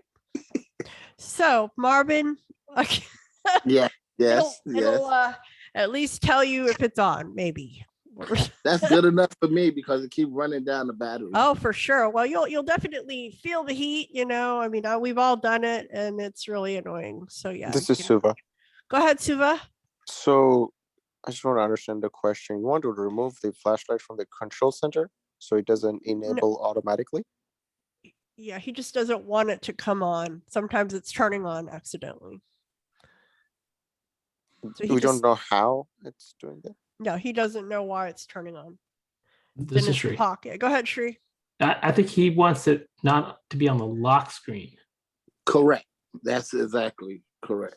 Because it comes on, like she said, it comes on and it's in my pocket and I don't know that it's on. And then the next thing I know, it's draining the battery. Mm-hmm. Okay. Anybody, Suba, you got any other ideas on that one? Or I'm looking into it. Lock screen. So you mean we're talking about the control panel, hopefully. Well, he wants to take the flash off the off the control lock I'm gonna look into this. I'm gonna look into this. Thank This you, is Herbie. All right. Okay. One more, and then we'll go on. Yes. So this might be one of those things where, like, I know Jonathan Mosen likes to put these lists together, or you could write Apple directly, but maybe mention, as an accessibility feature, we'd love to have the ability to disable the flashlight from the lock screen, and have it be an accessibility feature. Okay. All right. That's a good idea. Dana. Okay, Dana. Yeah, I was gonna say that you could probably look up on YouTube a video about it, and they might be able to tell you. Okay, great. Thank you for all those good ideas. Good luck, Marvin. All right. We will hopefully find an answer for you. But okay, until we do, who's got the next question? Thanks, Marvin, for that great question. So good job. Who's next? Who's next? I'll actually be quiet so we can. Michael. Yes, sir. All right. So my AirPods, I've got AirPods, whatever, second generation, I guess. And they are really flaky when I have phone calls. Sometimes, I'll be listening to music or whatever, podcasts or whatever, and then I get a phone call, and then I don't hear anything in the AirPods, and then I pull the phone out of my pocket and realize, the person's it's disconnected from the AirPods. They're just talking on the phone. So I don't know why it's doing that. So that's your question. This is Sri. Okay, go ahead, Sri. I was going to say, I've noticed that not just on AirPod. I've noticed that on other Bluetooth headphones. Okay. This is Brad. Brad.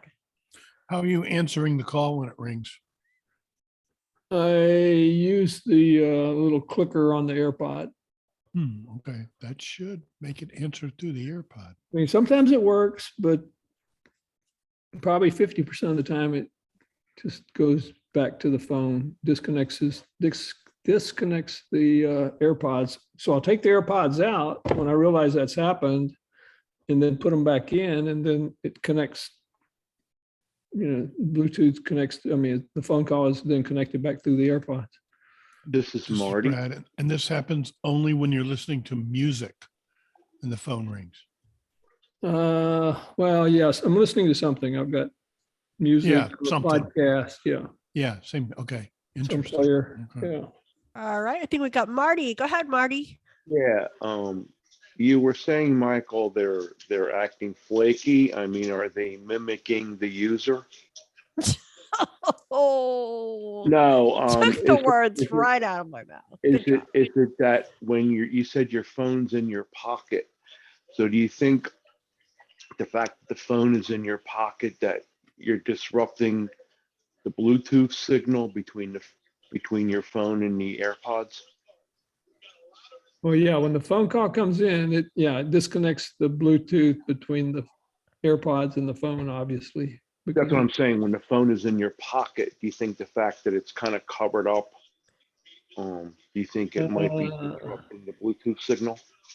That could be. I'd have to test it, just lay it out and have somebody call me. Yeah. Okay, Suba. No, the Bluetooth range should be minimum 30 foot. So pocket and range, it's just, no, that's, we can cross that off. Okay. This is Sri. Okay, Sri. So Michael, do you have your watch on at the time too? Yes. Is your watch connected to the Bluetooth also? Yes.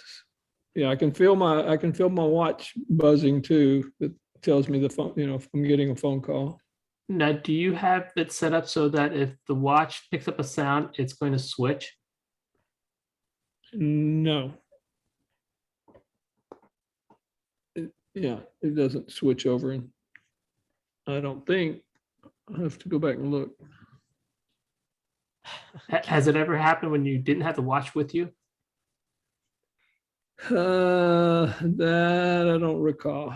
Probably not, because I pretty much, I'm wearing my watch anytime I'm awake. So This is Herbie. Go ahead.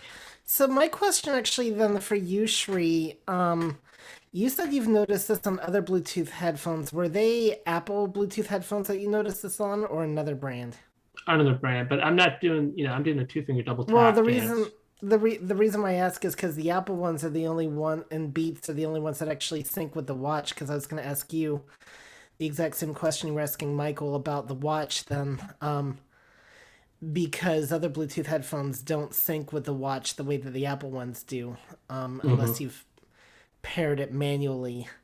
So, but I can tell you that as an Apple Watch user, I've never had this particular issue, because the watch does like to get caught up with the thing. But I was just your question just brought, I thought we could process of elimination.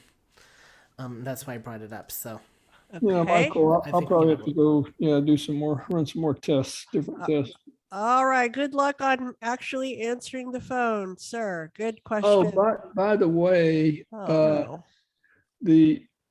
Well, it wasn't in here. I guess it was on Clubhouse last week. I asked a question about the face mask unlocking, and it turned out, you have your watch, the 4.15 if you had an Apple Watch, it would unlock your phone for you, right? And mine had stopped doing that with a face mask on. But it turned out somewhere at some point in the last couple of weeks, I had turned Wi-Fi on my phone off. And, as I went through and started double checking everything, of course, the watch and the phone both have to have Bluetooth and Wi-Fi on in order for that feature to work. So that was what was causing that. So once I turned Wi-Fi back on my phone, it worked every time. All right. Thank you, Mr. McCulloch, for that update. Okay. Anybody else with the new question? Somebody else? Somebody that hasn't had a turn? Okay. So. This is Suva with a comment. Okay. Go ahead. Can we go back to the previous question? I was going to suggest something with the flashlight. Okay. Go ahead.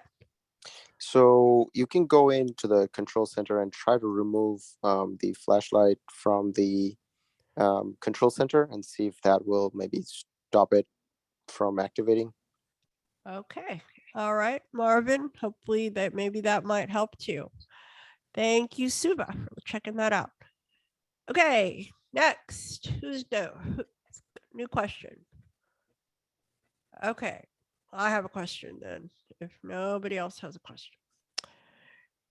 About tagging people or people who tag you. And I know I've set this setting of, I want to, it's on Facebook and it's a feature where, people can tag you and then, then you get all the comments on everybody that was tagged. And I thought I had set it so that I, could review it. I had to review it before it would show up or whatever it is. I'm not using the right words, but now I'm still seeing, Joe tagged you in this and Joe tagged you in that. And then somebody else like, oh yeah, they liked your, it's like, where am I going wrong? What settings do I need to do to fix this problem?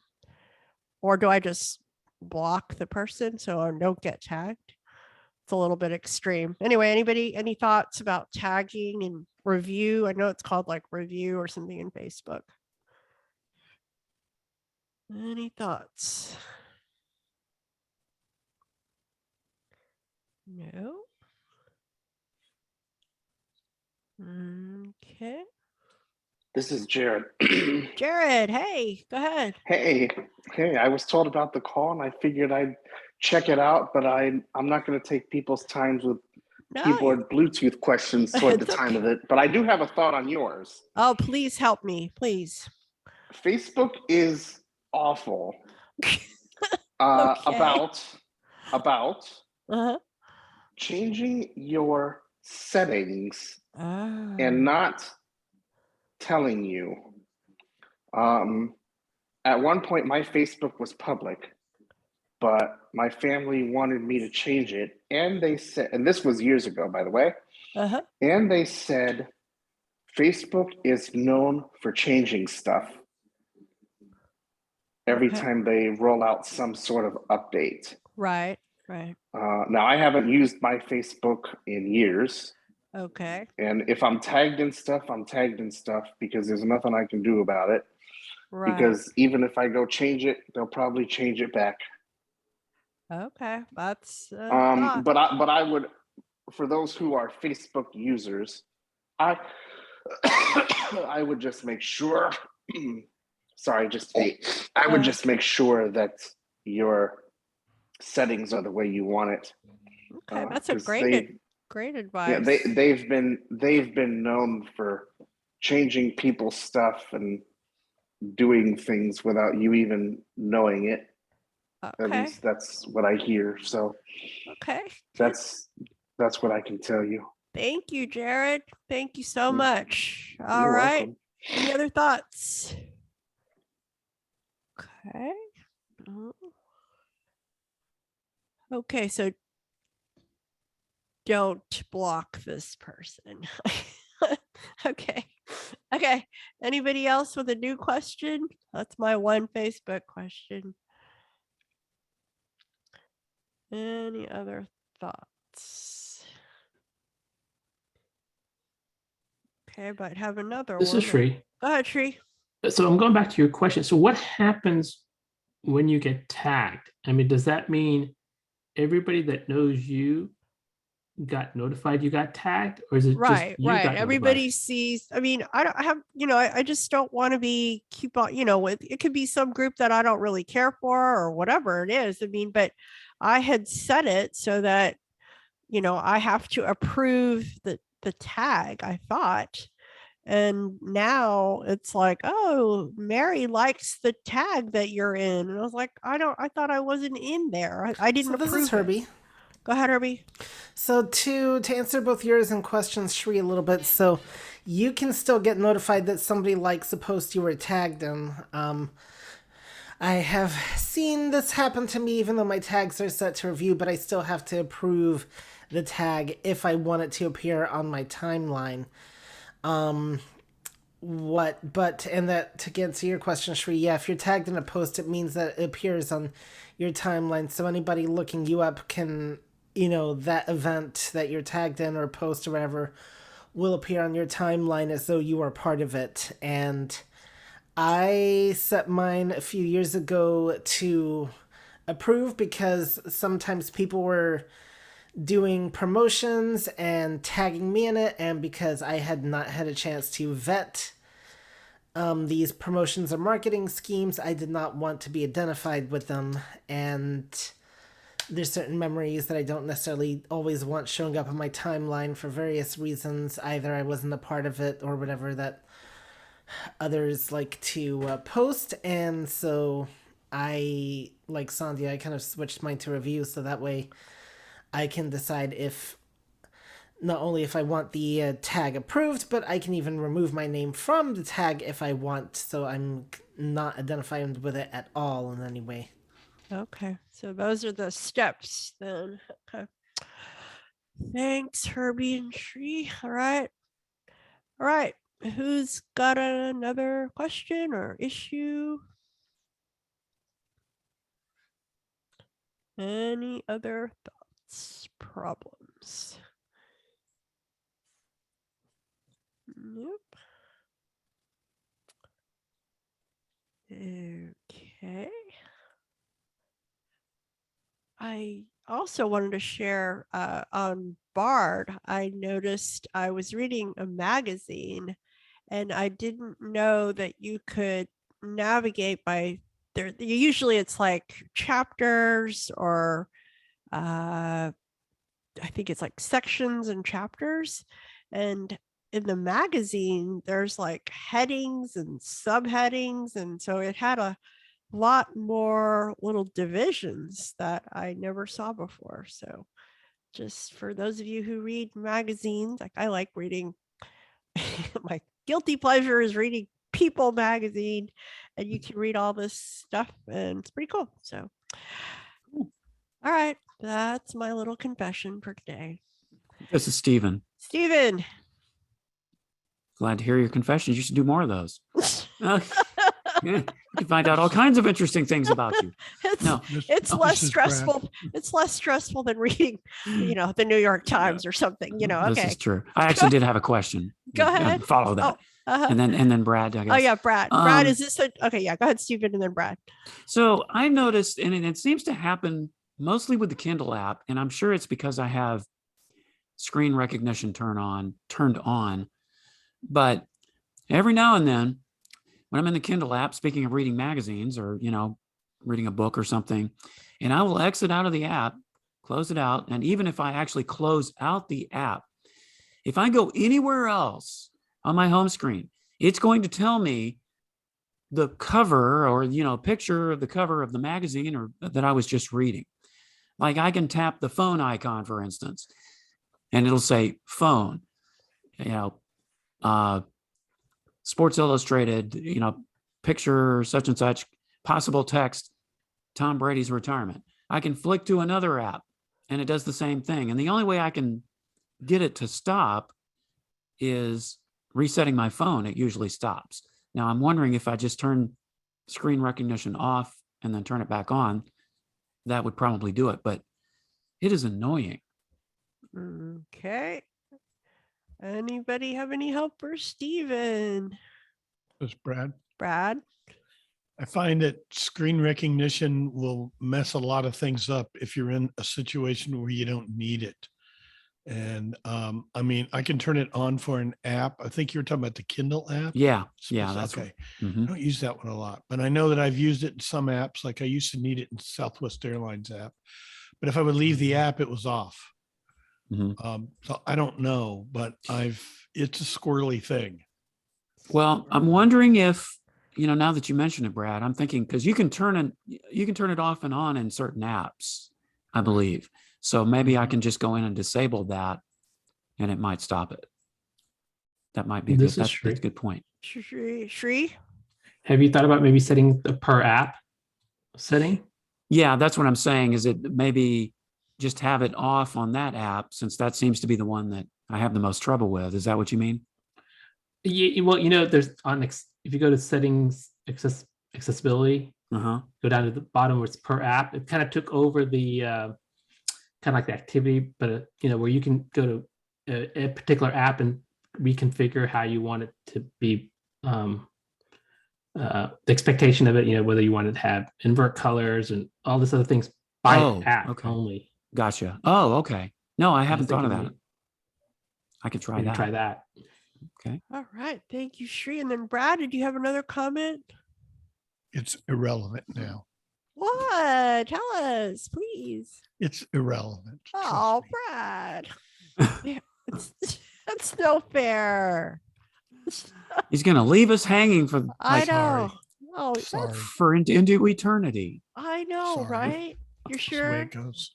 Oh, this is such a tease, Brad. That's why we shouldn't pass up people. Throw a tantrum. That's true. Okay, go ahead, Shri. If you give the second confession, I think Brad might say something. He might. Yeah, that's all I got for now. So that was a pretty big step, So yeah. All this right. Is Greg. Greg. Yeah, screen recognition was causing so many problems with it being in the rotor that I think I took it out of the rotor and just put it in where you do the 2-finger quadruple tap. Yeah. And you have choices. And so the few times that I need screen recognition, I just get to it that way. Good point. Yeah. What is that called? Quick something? Quick command? Quick settings, maybe? Quick settings. Yes, I think so. All right. Herbie, I think.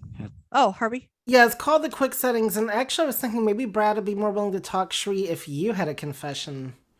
Yeah, right. All right. Thankfully, we don't have to hear any more confessions because we're almost done. Almost done. All right. Thank you, Stephen, so much for helping me facilitate with or without power. I don't know how you did it, but I don't either. Way to go, troopers. So thank y'all, everybody, for calling in and participating and answering questions. Okay, real quick, hold your breath. Okay, tomorrow, iBug Clubhouse Mac Buzz from 5 to 6 Central Time. Wednesday, Android Insight on Zoom from 7 to 8:30. All questions related to your Android and Amazon devices. Then on Thursdays, iBug Trekkie Talk from 8 to 9:30, talking about season 4 of Next Generation episodes 12 and 13. Then iBug Night at the Virtual Movies, we're going to be watching Sabrina from 1954, a classic. And then iBug Apple Workshop on Saturday from 2 to 4 Central Time. Okay, and then remember our drawing, and we appreciate those who have already supported us, and we'd like for another idea, if you wanted to get a friend a chance, think I'd be your best friend if you gave me a $500 gift card, so right, okay, so you don't have to tell them that you only paid $10, so buy one for a friend. All right, so there we go. We will see you guys next Monday, or if not before that. We have lots of opportunities. We hope you'll join us for any and all of those. Thank y'all and have a great night. Good night. Good night.